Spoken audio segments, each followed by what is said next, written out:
Good afternoon. Hi, it's Mr. Intermarket Analysis again. Okay, so basically just doing a rundown post NFP. Obviously I got this trade very wrong. Obviously the fact that the US data came out much worse than expected. We expected a number around the 180,000 mark. It came around the 140 odd thousand mark. Obviously that led to expectations of tapering being delayed, obviously till next year now. Caused a dollar to sell off quite drastically, and obviously the QE junkies got in there and obviously bought the market. Cheap money, etc., etc., caused the markets to spike, and obviously we continued with the short squeeze as well.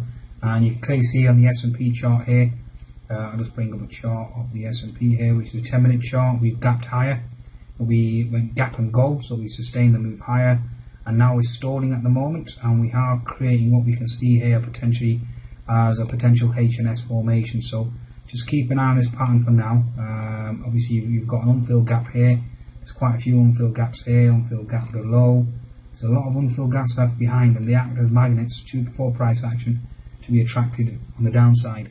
Okay, so yes, we've got very excited over the fact that QE is here to stay, given the fact that the economic data is quite dire and the Fed can't justify tapering anytime soon. So the cheap money is still going to be around.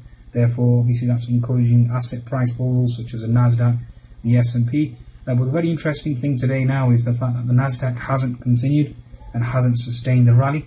Okay, so if I bring up a chart of the Nasdaq, just looking at the moment, you've got a potential bear flag scenario, and you've got a H&S formation brewing right now as we speak, and you've got a gap fill around the 3310 level that should eventually close later on today, which I expect to close as well.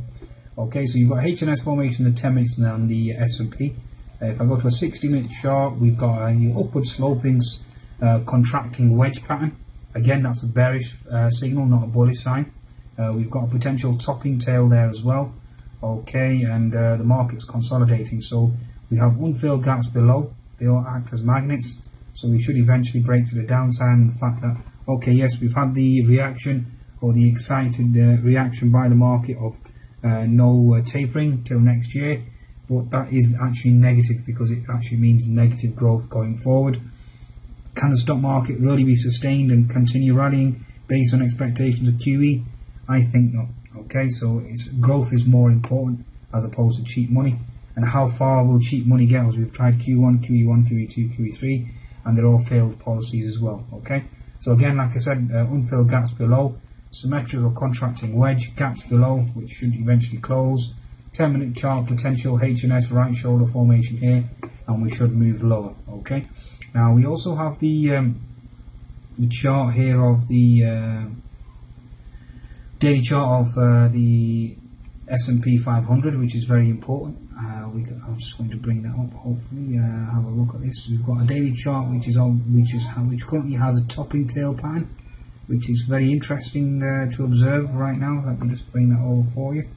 Okay, so the S&P 1760, very impressive rally so far. 1760 obviously has been the high, although Nasdaq is very weak, so that's a very important variable to observe as well. So we can clearly see the daily chart here on a 1760 level.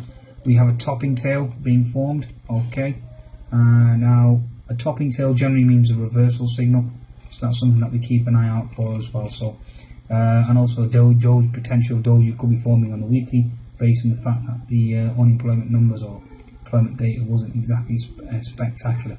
So keep an eye on that, folks. Okay, those patterns that I've just observed, there's nothing there really other than the fact that you got a breakout. But again, you've got topping tail on the daily chart, so we are looking for a potential reversal.